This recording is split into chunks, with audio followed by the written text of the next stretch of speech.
Is paying almost $40 a person to visit the Titanic Museum a Titanic mistake, or is it worth the cost? Let's take a closer look at this very popular attraction and talk about what you can expect when visiting. Welcome to Bear Facts, where we explore the Smoky Mountains one bear fact at a time. In 1997, the movie The Titanic made a huge new following with its cinematic debut. It says a lot when almost no one since has attempted to capitalize on that tragic event with another movie or TV show. No movie since has captivated audience more or driven people to the fanatical love and fascination of this infamous and tragically doomed undestroyable ship that sailed the frigid Atlantic Ocean for the last time on April 15, 1912. But this movie isn't where the story of the Titanic Museum really began. But make no mistake, this movie was instrumental in driving the museum's success. The museum started with people and their fixation on the Titanic and her tragic demise, so much so that they have spent millions to search for her and eventually dive the deep depths to explore her eerie oceanic grave.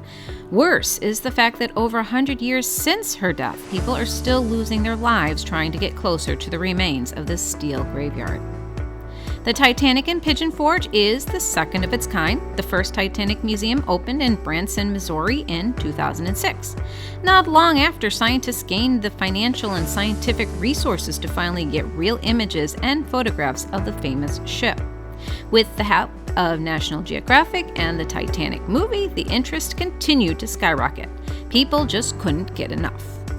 But before I move on, if you're enjoying this video, please help us by clicking that like button. The story of the Titanic Museum began with John Joslin, who developed his own fascination when he became involved in the 1987 Titanic documentary Return to the Titanic Live.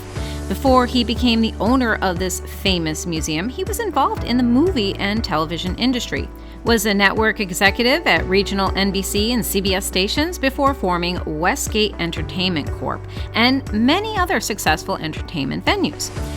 So owning a famous museum was as far from his resume as you can get. John and his wife and business partners started with their first Titanic attraction in Orlando, Florida, partnering with SFX Entertainment. In 2006, John and his wife opened the Bronson location, and in 2010, they opened the $25 million museum in Pigeon Forge. What many people didn't or don't know is that John Joslin co-led the 32 expeditions to the deep depths where the Titanic sits. The 2-hour documentary that he was part of chronicles these expeditions. This $6 million series of explorations also yielded many of the artifacts you will find today in the Titanic museums. They report that between the two museums, there are over $4 million in artifacts on display. When you drive down the Parkway, US 441 in Pigeon Forge, the museum is hard to miss. The building is a half-size scale replica of the actual ship and is shaped like the famous cruise ship. On one side, you see the ship almost rising above the ground, grand and majestic. When you look at the other side, you see the hidden danger as it seems to brush against the side of the building, as it did so many long days ago. Though you can purchase tickets at the ticket kiosks in front of the building, you will be much better off purchasing them online, as they tend to sell out during their peak times. You will receive a text when your boarding time is ready, and you will be ushered into the covered corral area to the right of the museum entrance to begin your Titanic experience. Staff dressed in the fashion or style of their designated ship duties will give you a card with the name and information of a person who is actually on the Titanic. You might discover you are a third-class immigrant with 3 children heading to the New World looking for a new life, or a first-class newlywed on their way back from their honeymoon.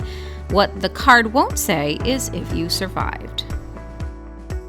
After you are ushered through the corral, you'll be given a personal audio guide you can use to learn more about the artifacts and displays in the museum.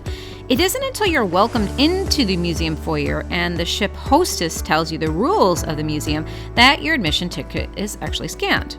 One of the rules the museum is very clear on is that they don't allow photography on the first level. Because of this rule, I was not able to photograph the artifacts on this first level. I will describe what you will see, though, in the next bit here. In the first room, you'll see a deck chair that was salvaged from the wreckage. This room also has a 2-scale model of the ship, as well as a staff member who will tell you the story of the ship and its final moments. After that, you'll be ushered into another room where more artifacts can be seen and learned about. When you walk around, you'll see numbered medallions on the wall next to different displays. If you put these numbers from the medallion into your audio device, you will be able to learn more about what you're seeing. Some medallions will give audio designated for a younger audience, and others are more interesting to adults. It isn't until you arrive at the centerpiece of the museum, the Grand Stairway, populated by the movie, that photographs are allowed. The famous Grand Staircase is built to scale and is a perfect replica of the original. When you reach this part of the tour, you will be greeted by a cast member who will give you basic information about the stairs. The staff is also there to keep people moving and prevent them from stopping and blocking traffic with their memory making. I found the staff member to be very amusing since she had to keep telling guests that the Christmas ornaments wouldn't have been on the original ship.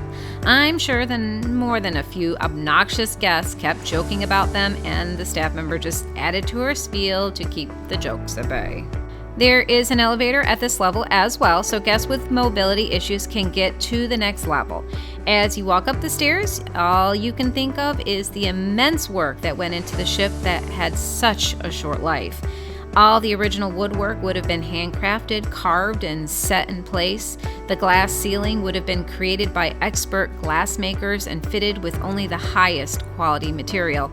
The clock would have been designed and created to stand the test of time, yet stopped moving hours after that fatal collision. Frozen in a different kind of time it was never meant to measure.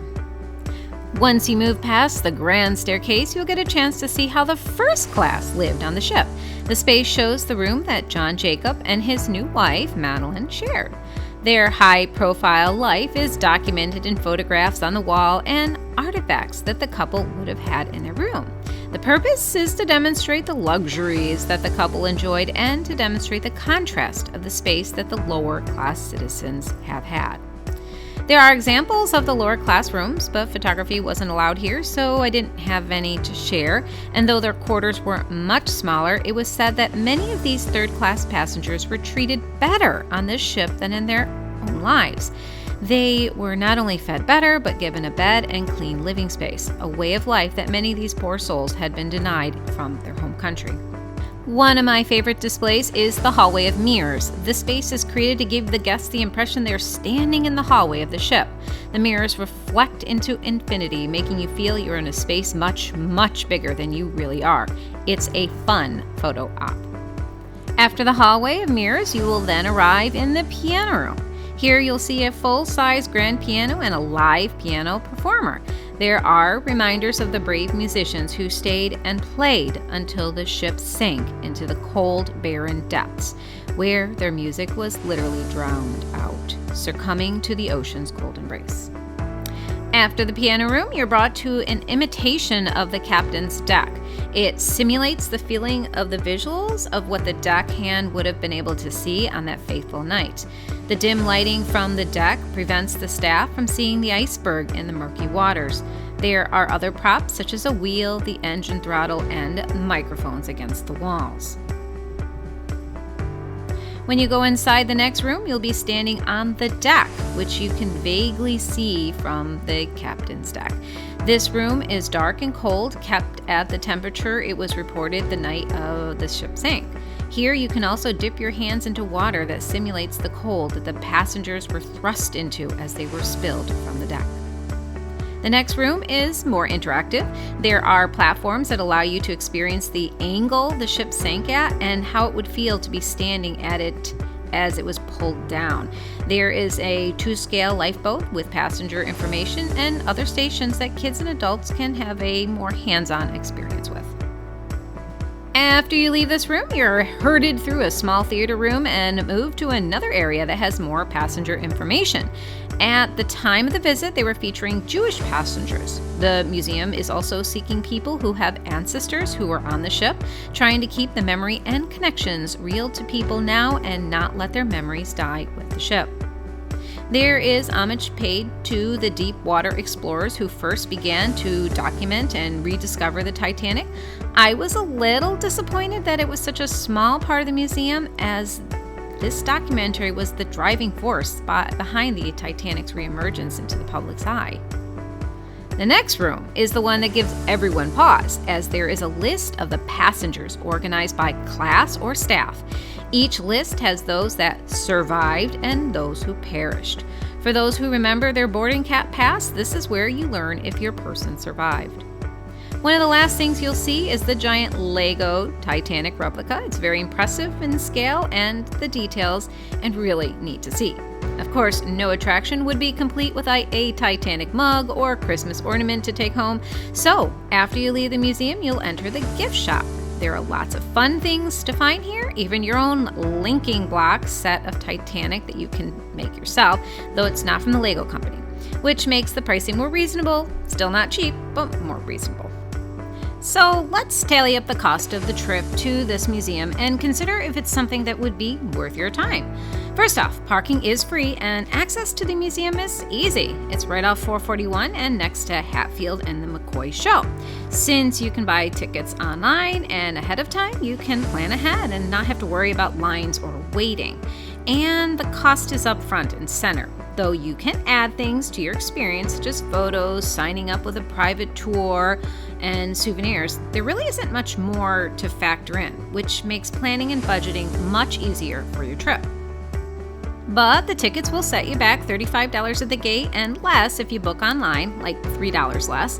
And the attraction isn't an all-day event. I would think that the average person might spend about an hour and a half to 2 hours, depending on whether they're reading everything and stopping frequently, or just kind of breezing through. And let's face it, if you have kids, a slow walkthrough just isn't happening. The museum has made attempts to make the attraction more interactive for kids by having the audio tours, the colorful exhibits, and the interactive parts of the attraction. But if you have little ones, they will not have as much to do and might get bored. However, they are expanding the museum in the Pigeon Forge location. You can see the building being put together in the footage. From what I can tell, this addition to the attraction will focus on the children of the Titanic and their point of view of the events. It might be great to have something that's more interactive and gives the younger audience a better experience and allows them to make a deeper connection. This museum is really great if you have an interest in learning about the Titanic and the people who experienced the event. The artifacts and visuals are well planned out. The flow and format of the museum keeps guests moving and engaged, and there's a lot of interesting facts and other information provided. But if you have only a passing interest in the Titanic or prefer to have someone talk with you and provide a more interactive experience, this will not be as enjoyable. There is the audio, but most of the museum is self-guided and not very interactive.